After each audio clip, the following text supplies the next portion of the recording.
Welcome to our webinar today. Thank you so much for joining us. We are very excited to kick off summer camp today. A couple of quick housekeeping items and then we'll get right into it. We are going to be recording this and we will send out the recording and the slides after the presentation. So you will get that in an email from us afterwards. So all right, Miriam, if you want to go on to the next slide.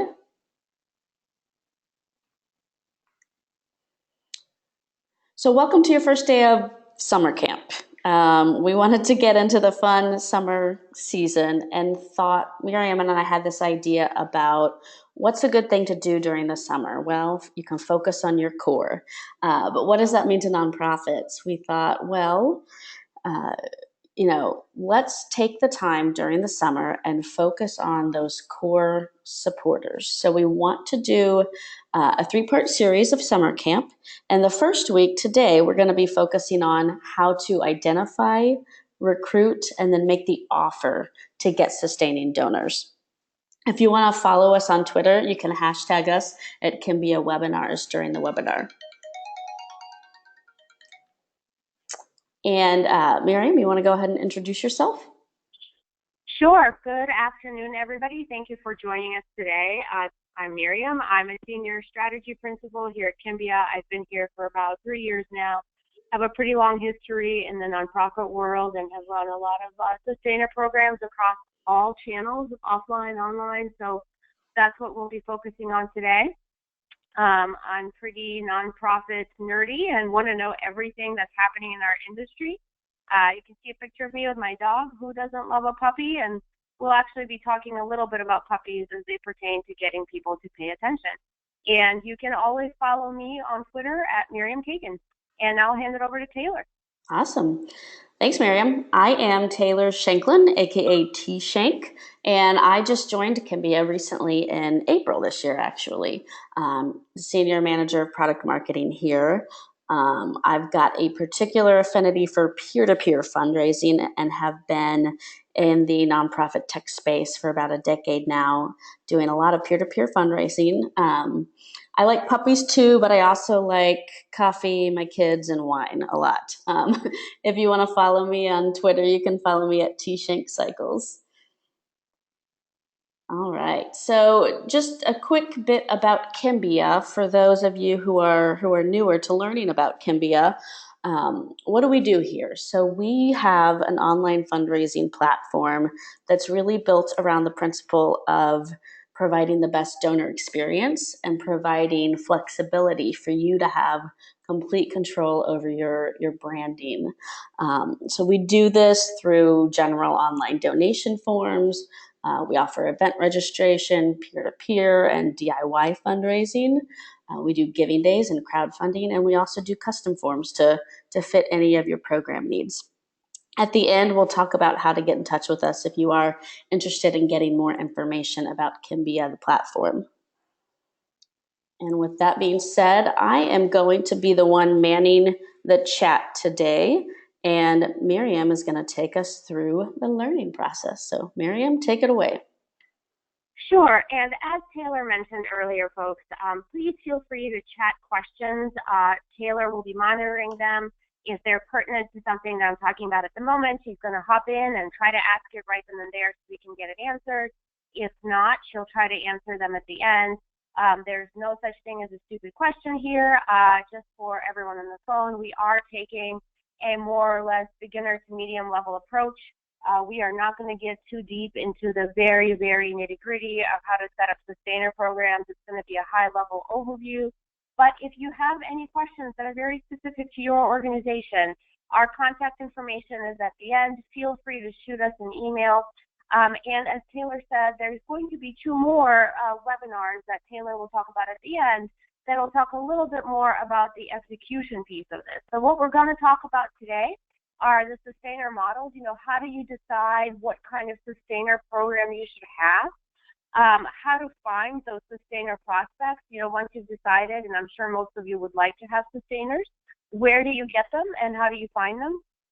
Followed by, conversion pathways. So Now you figured out where they live and who you want to target. How do you get them to become a sustainer?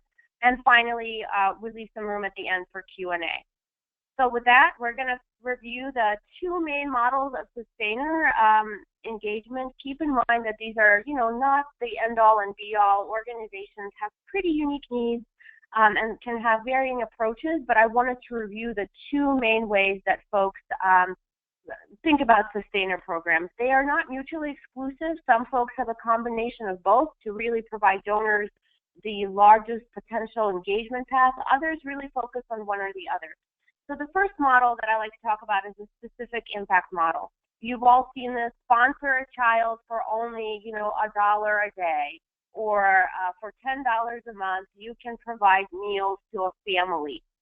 So this is a very specific impact model. It makes the potential donor feel like their money is going directly to a specific mission recipient.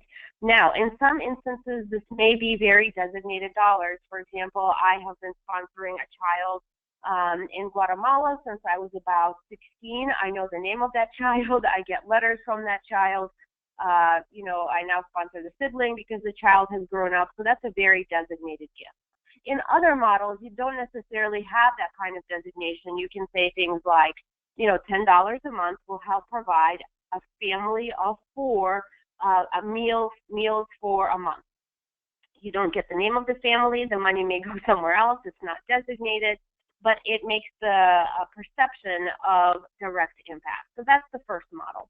The second model, which is used by many organizations that have wonderful missions but can't always make that direct connection to a someone or something, is the sustainable cash, ease of giving, green choice model. So they talk a lot about how by becoming a sustainer, you allow the organizations to have a reliable source of cash flow that they can count on and work around for their mission. It also they also make the argument that for you as the donor, it makes it really easy to give. It's a set it and forget it type model. It also tries to appeal to the eco-friendly in us. Instead of mailing you a ton of mail, or instead of you getting your inbox spammed with emails from us asking for money, this will be a much more efficient and eco-friendly model. Folks that are really good at this, I'm sure you've heard this message and appeal before, are your local public radio stations or your PBSs. They have this kind of help us know that we can pay for programming and help us be more efficient approach. A couple of pros and cons of each. So for the specific impact, the pros are, of course, that you can really work that personal connection. You can connect the donor to a child or an animal or a family so that, there's less chance of people canceling. They feel like somebody or someone specific is relying on them. So you can show those direct dollars at work also. Look, Miriam, because you've been sponsoring this child for the last 3 years, because of you and 4 other families, we've gathered the money together, and now there's a well in the village. What a wonderful way for me to feel like my money's at work. And of course, that helps with the storytelling process to other donors. Hey, Taylor, look at what Miriam has been able to accomplish with just $1 a day. You too, Taylor, can be a part of this wonderful change in families' lives or endangered species or, vaccinations around the world. There are certainly cons to this model as well. As I've mentioned, not all organizations are able to make a direct tie like this to support. For example, let's say you're trying to cure a disease of some sort, and your mission is to fund research in the hundreds of millions of dollars. It can be hard to say your $10 a month is going to fund this specific piece of a research project, or, it's going to buy a beaker. So that's a con of this model for organizations that don't have that very specific mission impact. It also may be hard to transition donors. As I was mentioning, I was sponsoring a child in Guatemala. She aged out of the system. She went to college. This specific organization auto-renewed me with a different child. But organizations where it's a designated gift have to really work hard in the out years to not lose the donor. If the person or item or animal they're sponsoring ages out of the system.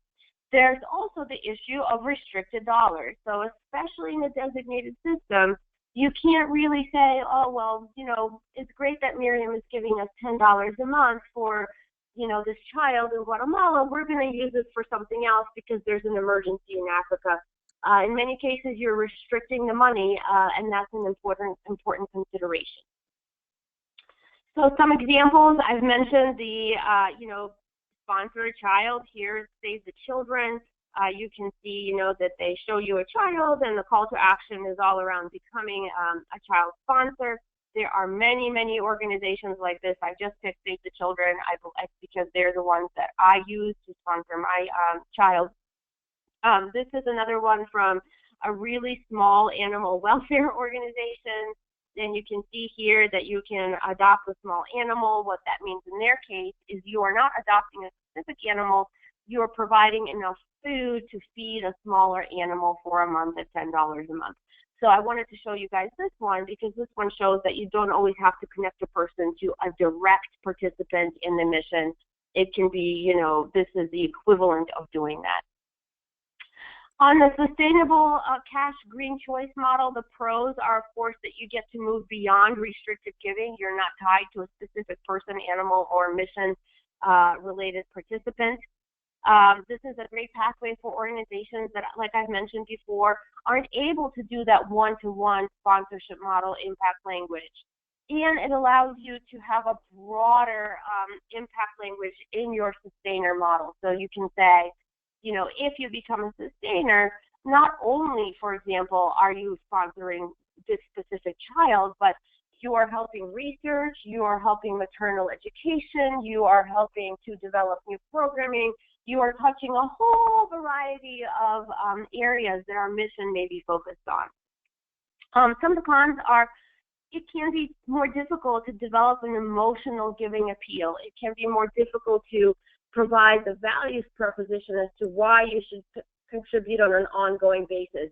The picture of a starving child is certainly a lot more emotionally motivating than saying, hey, we can count on cash flow. So, you really have to work a little bit harder at conveying that message.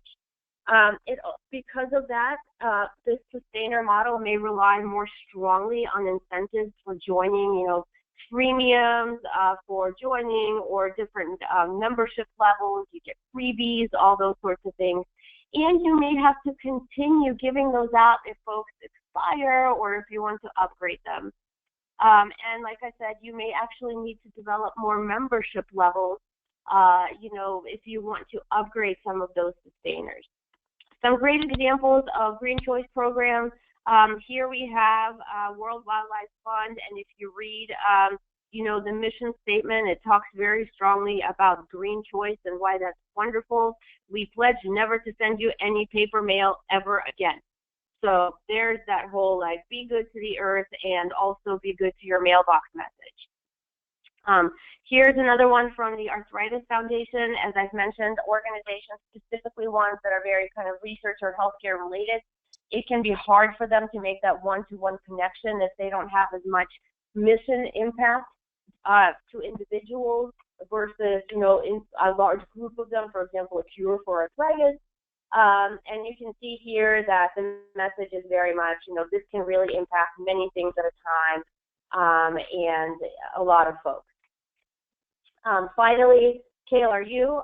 So this is our local Austin PBS station.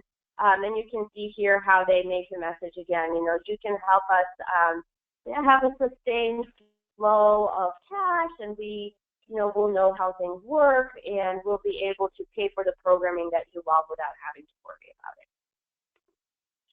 So now that we've reviewed the main models, I'm going to check in with Taylor. Taylor, were there any questions specific to this section, or should I go on? No questions coming through yet. You can keep going on. Awesome, great.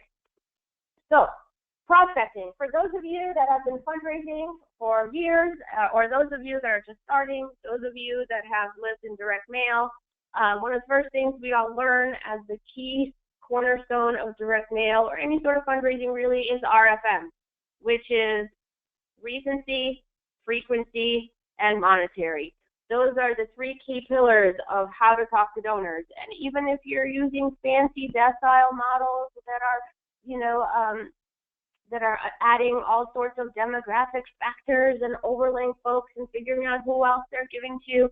Fundamentally, recency, frequency, and monetary factors are always at the base of all of that data integration. And so for sustainers, and I would just want to note here that when I talk about this, I mean it for all channels, not just online. The same thing counts for offline and for if you do any direct mail and telemarketing. I also, before I review this, should say the caveat that what you're going to see on the next slide are some rules of thumb. They're very generic, and your organization may have slightly different business rules.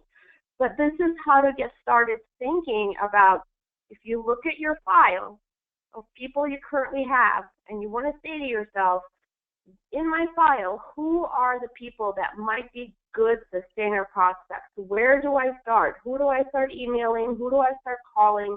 Who do I have the highest chance of converting to a sustainer? This is a way to start thinking about it. So I've made you a little formula. From a recency perspective, you want to look, and you can go deeper into your file if you feel like you don't have enough people to prospect to, or if you feel like you have really strong donors. But what you want to start with are anybody with a gift in the last 12 months, and I would say anybody who's given 2+ gifts in the last 12 months.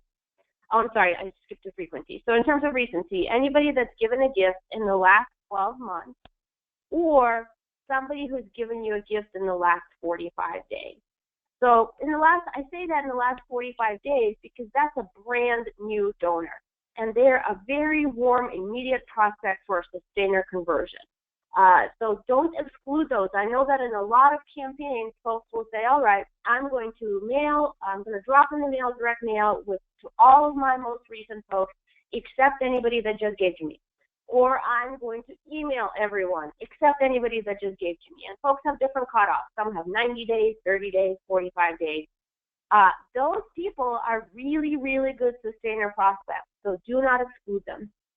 In terms of frequency, I would say for the folks that have given the last 12 months, anybody that's given 2+ gifts. So that's somebody that's saying to you, I'm willing to give to you on a regular basis. I'm showing signs that I'm not just a person that gives to you, once a year.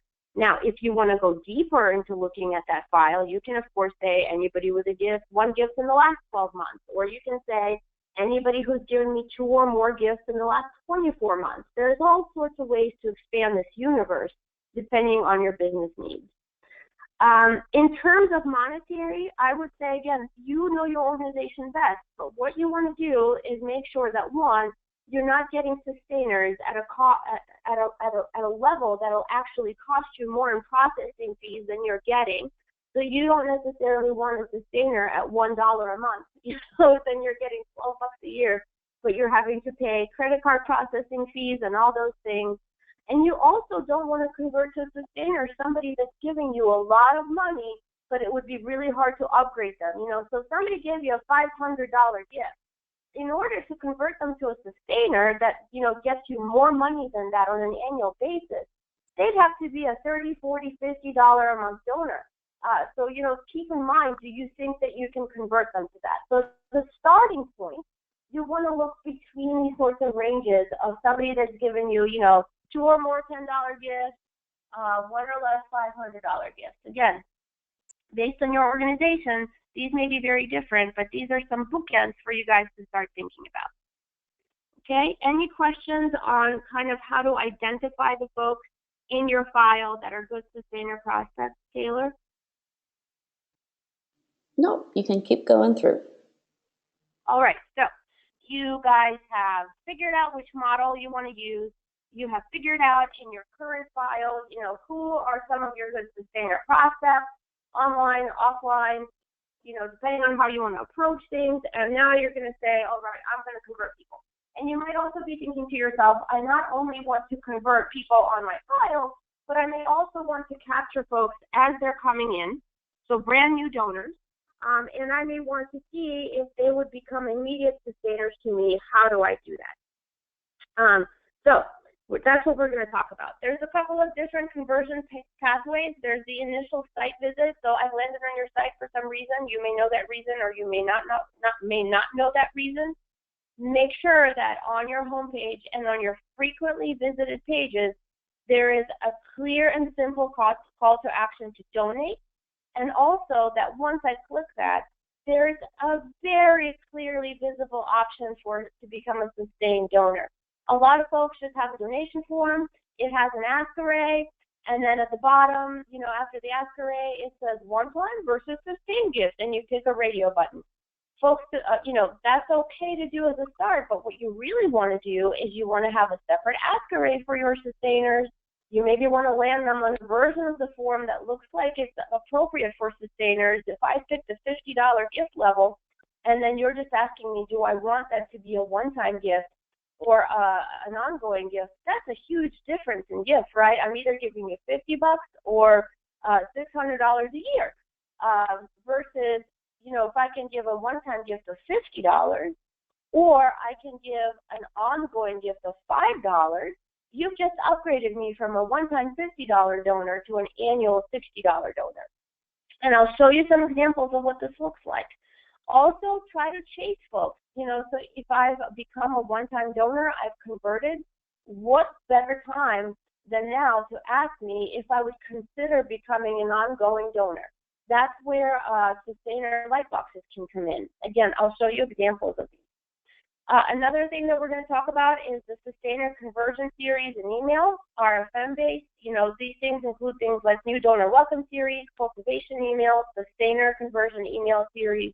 Not going to go into a lot of detail on this, but there's certainly a pathway that you want to make sure you're stewarding your new donors through, or even your new subscribers through, to move them into the sustainer funnel. And finally, again, keep in mind, there are other channels where you can be very successful getting sustainers. Direct mail, I would say, is probably the least successful way to get sustainers, but it can work. Phone banking is a great way to get sustainers. Expensive, but works pretty well. And of course, you've seen examples of some very successful sustaining calls to action on TV.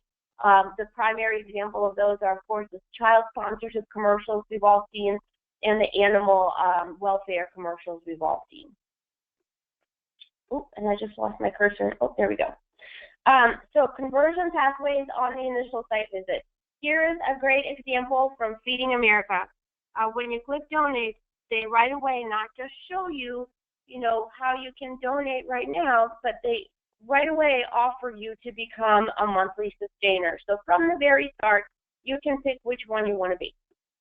So think about, on the initial click to get involved, how are you providing that sustainer option to your visitors? Another great example on initial site visit, this is an example of a PBS. When you land on a donation form, you can see here that there's a very clear sustainer option so that you can choose whether or not you want to become a one-time person or a sustainer person. It's not just buried somewhere in the ask array. Another wonderful example, so this is from J Street. The reason I featured this one, a lot of you may have heard of this or don't realize that you've heard of this. These are the folks that started the Giving Tuesday campaign. And what you see here when you land on their donation, I'm sorry, that's not them. I got confused. But what you see on this organization's page when you land on their donation form is that they right away ask you, hey, before you give a gift, would you like to become a sustainer? It would be much more helpful to us if you did. These sorts of light boxes have really high conversion rates. I've seen up to 30% of people who would have been a one-time donor converting to a sustained donation with a light box like this. Here's another one that says, hey, this is from LCV, which is the League of Conservation Voters.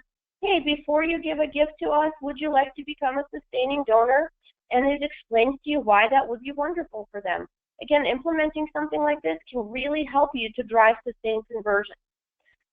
Speaking of driving conversions for sustainers, this is theoretically speaking, the optimal a conversion pathway for somebody from their first sign up with you. They've come to your website. You guys have something on there that says, hey, sign up to get reminders from us and find out what's going on. Or maybe, they've given you a gift.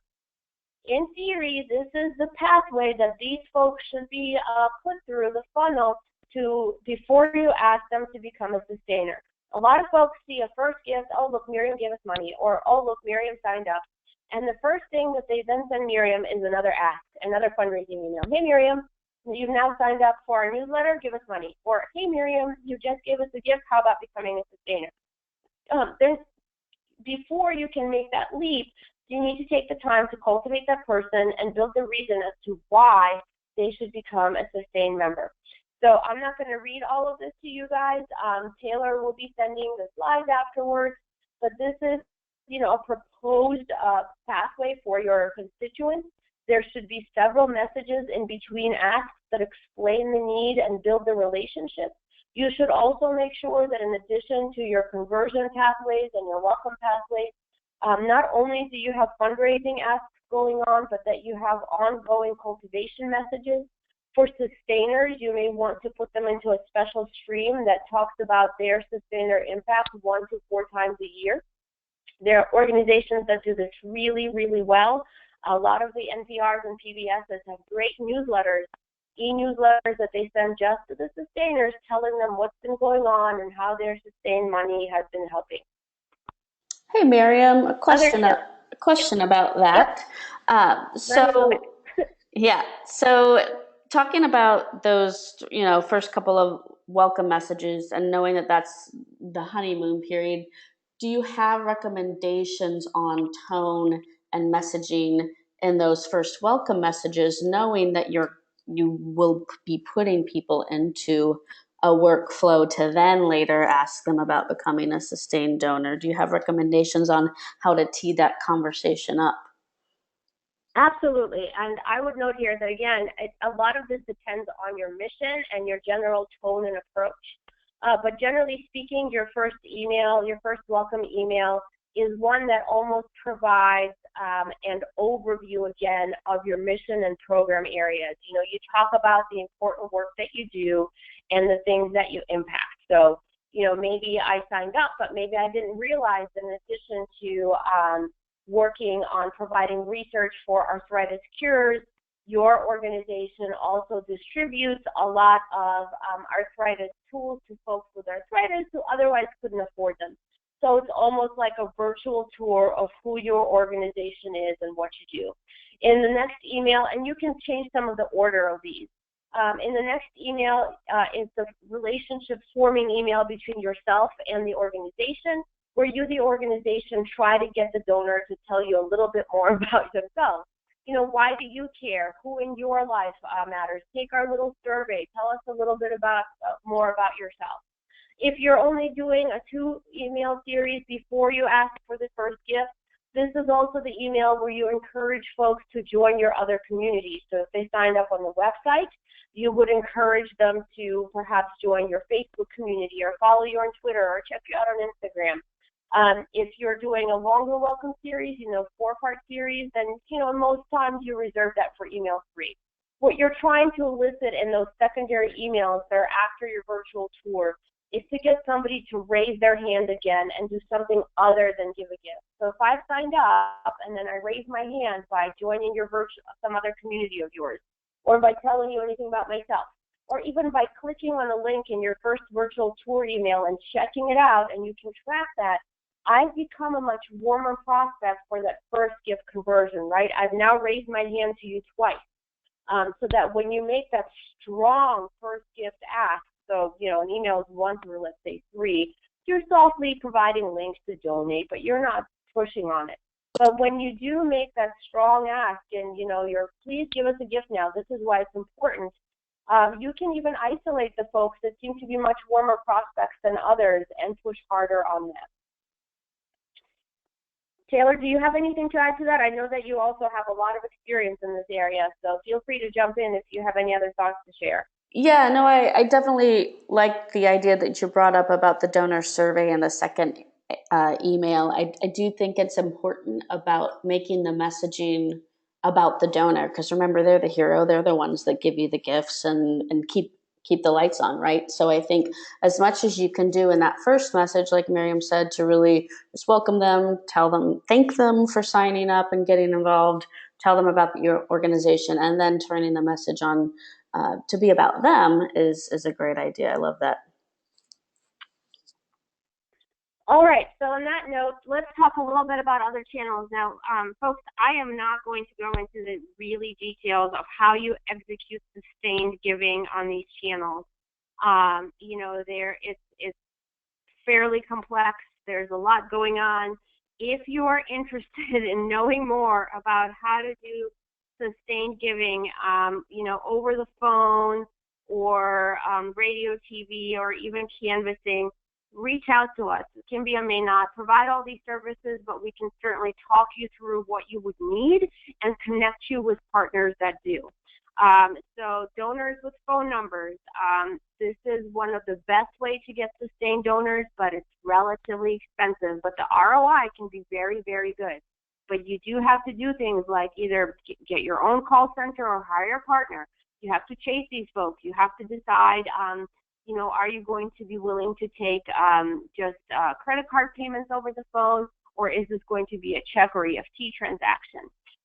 For direct mail, you know, one of those things that people do most frequently is they'll put an insert into something like the acknowledgement receipt for a one-time donation, and you can either call or sign up online or, you know, mail in a check. That's kind of the most frequent way to do it because it's relatively inexpensive if you're adding it to something that's already going out. Direct mail tends to have, and again, this is, you know, things like Save the Children will have much higher rates because that's really the only ask they have. But if you're not one of the organizations that has a very direct kind of program that, you know, pick one person, or you don't have a really long tradition of doing this over the mail, like some of the, you know, public radio or public TV stations, most folks tend to add this into things like acknowledgments or quarterly newsletters because it's a cheaper way to do it and the conversion rate is not very high. Not to say you shouldn't do it, but test it before you go and buy 2 million inserts or pay for a huge direct mail campaign that's not going to pay off for you. Radio, TV, again, we've seen some successful examples of this, but it is expensive to execute. And then there's always canvassing. Technology is increasingly making this much more simple and efficient. You know, it used to be people would stand on the streets and you'd have to fill out a form, and then those people that, you know, had the forms would have to go to the home office, and somebody would have to hand key in all the information, and it was, you know, it was quite a process. Now you can put somebody on the street with a mobile phone, you know, and they can fill out a form, a mobile form on an iPad right there, and process the payment. So for the canvasser, it's much easier. The conversion rates are higher, but you still have to pay the canvasser. So again, it's a more expensive way to do it, but it's increasingly becoming significantly more efficient. If you have any of these questions about these specific items that I've been mentioning, please do, you know, reach out to us and we can help answer. So in terms of the offer, as I mentioned, you may want to consider incentives. You may want to consider how you're going to position your program. On this next slide, I've written down some questions, and you'll note that there aren't really answers.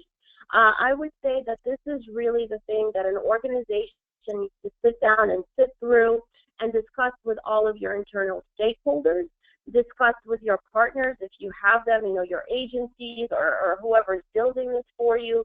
And often this isn't a right or wrong answer. It's what kind of history do you have as an organization about interacting with your donors in general? What do you think you can afford to do?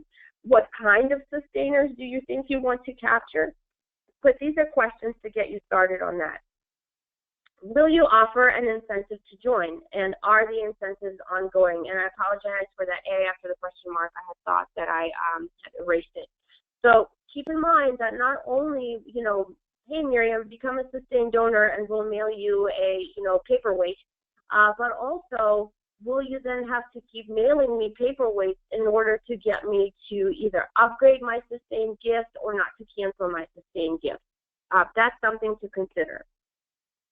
Will there be special membership or club levels?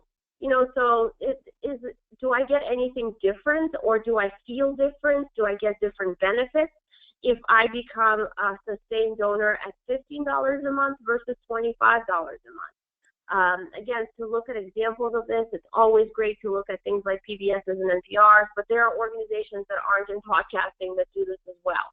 As I showed you guys, there was the $10 level for feeding a small animal versus a large animal.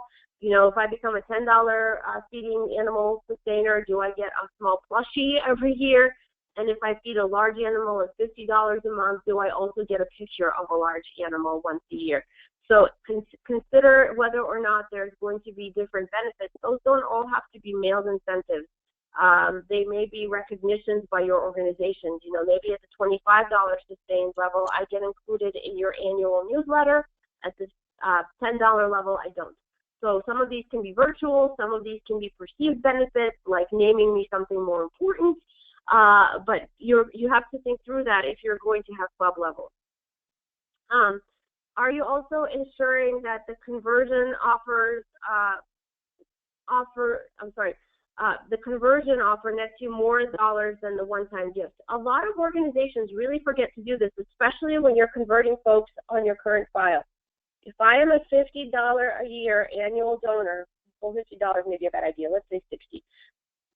If I give you $60 a year already, once a year I give you $60, and you convert me to a $3 a month sustainer, you're only getting $36 for me a month. You've downgraded me. So if you know how much I'm giving to you, make sure that the sustained offer upgrades me. I would rather have a one-time $50 donor than an annual donor at $36. So if I was a $60 annual donor to you, try to upgrade me to a $10 a month donor, because that's doubled my giving to you. Now I'm a $120 a month donor. So again, if you have any questions about this or thoughts about how to approach this math, feel free to reach out to us and we can help you think through that. Do you have a sustainer donor relation support plan? So with sustaining donors come different problems than with one-time donors. They may want to see a receipt, because you may be in a system where you're not sending them a receipt every month, but somebody may call you up and say, hey, how much money, how many gifts have I given you this year? You have to worry in a different way about credit card expires if your sustained program is on credit card. You have to worry about different ways to upgrade sustained donors than you would one-time donors. So, and somebody at the organization has to be responsible for at least monitoring those sorts of questions and knowing the answers to them. Or you have to make sure that your vendor knows how to monitor those questions and answer them. So you need a sustainer support plan before you implement a sustainer supporting program. Also, just because somebody has converted to a sustained donor doesn't mean that you should never ask them for money again. A lot of organizations also make this mistake. They separate out the sustained donors into this holy little circle of never touch these people again and never ask them for money. Generally speaking, yes, you should protect them from as we all probably have, huge asks that we have. We probably ask every month, maybe twice a month. You need to shelter them from that. But there are certain times of year when you should absolutely be asking your sustainers for money. For example, year-end giving. Folks don't necessarily think of sustained giving as not inclusive of year-end. Year-end is a really important time to give a gift. And so year-end is a really important time to remind your sustainers that if they'd like to give you another gift, maybe for tax purposes, then that's important. There may be other campaigns that you want to include them in, like maybe you're opening up a new capital campaign and you want to ask just your very special folks, ask your sustainers. Also, think about what types of cultivation messages are you going to send to these folks. Like I said earlier, you can't just, even if you converted them into a sustainer, so now you have them giving and you said, all right, I'm going to shelter them. I'm not really going to ask them for money. You can't just leave them hanging and not communicate with them at all for years on end. You need to have a plan for making sure that you are messaging them about what's going on with your organization, how things are going, any mission impact, not just online, but think about this, if you have folks that are offline, you need to be mailing the newsletters.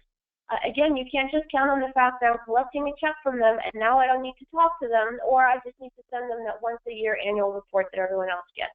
They want to see their money at work. And finally, do you have a budget for search and targeted sustainer ads on social or search engines? So if you are going to be focusing on getting new folks, not just from your file, and you want to get folks online, have you thought about how you're going to pay for this and whether or not how you're going to prospect and where you're going to get folks from? There's a lot of ways to try to get a budget. There's Google Grants and all sorts of other things out there so that organizations don't even necessarily have to pay for it out of their own pocket. Well, other than, of course, resources, and we all know that resources can be, very scarce at organizations and hard to find. But think about, how are you going to grow this program and where are you going to find folks? So with that, that's what we wanted to tell you about today. I'm going to let Taylor take over from here, tell you about what's coming in the next couple of weeks, and see if there's any questions we can answer for you. Taylor? Yeah, awesome. Thank you, everyone. One question, Miriam. For someone starting a sustainer program, do you have recommendations on where to get started with giving levels? Yep, so what I would do is I would look at your current gifts. So I'm assuming you already have donors, that you're not just starting from scratch. And I would start looking at your average gift. So, where do people tend to come in at? So what are your 4 most popular giving levels under $500? Let's say that you have a lot of donors at 25, 50, 100, and 150. I would then say to myself, okay, if I were able to upgrade the $25 donor to, from a one-time $25 gift to, say, a $50 gift, what would I ask for? If I wanted to upgrade the $50 donor to a $60 donor, what would I ask for? And that's how I build my ask rate. So we're already looking at, maybe $4, maybe $5, $10, $15, $25 on a sustained basis, right? And I would probably select an amount that I would say to donors, if I see that most of my donations, my median, not my average, because high dollar gifts can skew your average. If my median gift is $50, so what I want to do is, instead of having a lot of one-time donations at $50, I'd love to have a bunch of sustainers at $60. I would probably then maybe default on my website to $5 a month as a kind of indicating what amount I expect. Or maybe my median gift is $100. So then maybe I default to the $10 a month because that gets me an $120 donor. So I've upgraded a bunch of donors by $20. So that's how I would start approaching that ask array. And of course, always test. Test the order, test the ask amount, track and see how it's working for you. If you see that you have a $7 ask amount on your sustainer ask array and absolutely no one is picking it, then it shouldn't be there. So always track how things are doing, track the conversions, and test away. Awesome. Great point. I've got a couple of anecdotes real quick going back about offers. So not a question, but a couple of thoughts I had when you were talking about that. So if you are thinking about offering incentives, think about, if the expense and, the bandwidth of trying to get out, tangible goods, for example, the plush toy or the calendar or the paperweight. It is too much. Think about intangibles that you can provide that aren't really difficult for you to give away, but again, help the donor feel like they're getting something. A great example that I've always liked is I'm a member of the local children's museum. And they've got, all sorts of various membership levels, and I always renew it every year. And they do a really good job with offering intangible benefits that are things that are easy for them to give away, but it makes me go up to the next, level. And I buy one of the top levels now because it's like, well, I get to go to the planetarium if I get this level, and it's really not any more expensive, let's say, for them to do that, but it does get them more money from me. And another thing, thinking about incentives, and tying that into when you're doing donor surveying, I think it's okay to also ask people, after the year, hey, do you like receiving the calendar?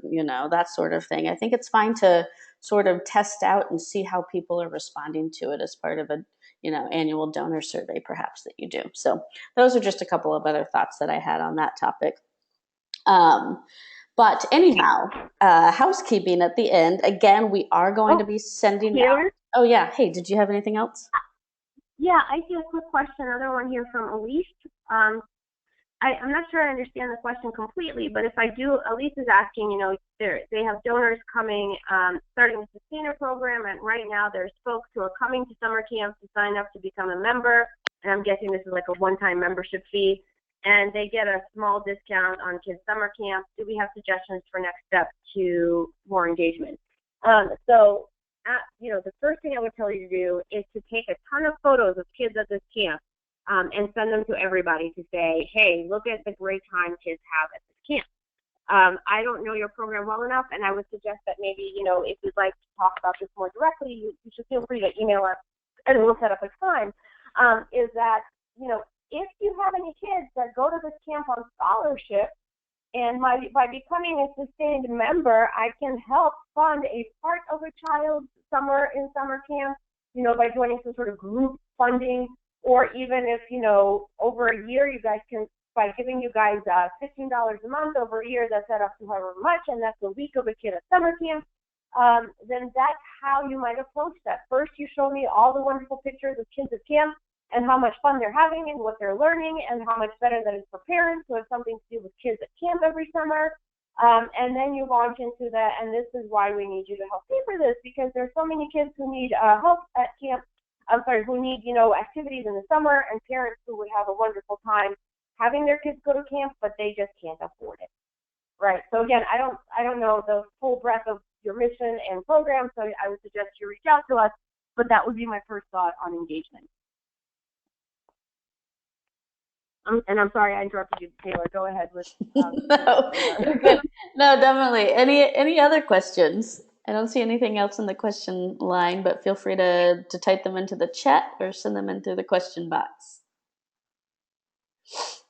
That was a great question. All right. Well, we'll keep the floor open here for a little while, but just closing out a couple of housekeeping items. Again, we will be recording this, and we did record this, and we will be sending it out. We'll follow up with an email, so expect to get that by tomorrow. And please go ahead and register. Join us back for week 2. We'll be getting more in depth into round 2 on sustainers and talking more about Ask Raise and technology and things like that. If you haven't registered for that second webinar or the third webinar, just go to kimbia.com and click on resources and then go to webinars, and you can sign up for both of those. Keep following us on Twitter. We are at Kimbia Inc.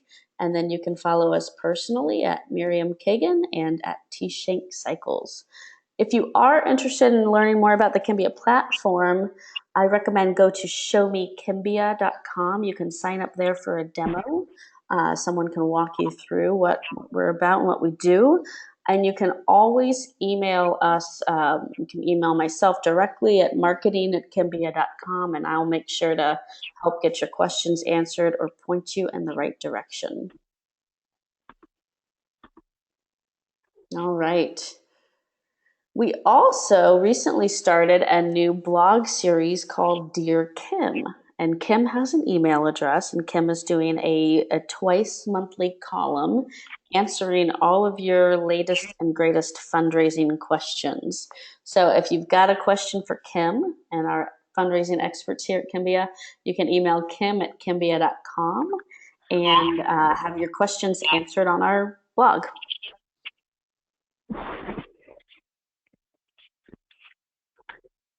All right, Taylor. I think that, it looks like folks are kind of signing out, and I'm sure if anybody has questions, they now know how to find us. So with that, I think I'll say thank you, everybody, for listening to us today. I look forward to seeing you all on the next 2 webinars. Taylor and some of our other team members will be taking more of a lead on that. We're going to get into some of the technical nitty gritty of how you really optimize and execute those sustainer models. And we hope to see you there. Great. Thank you so much, everyone. Have a good afternoon. Bye-bye.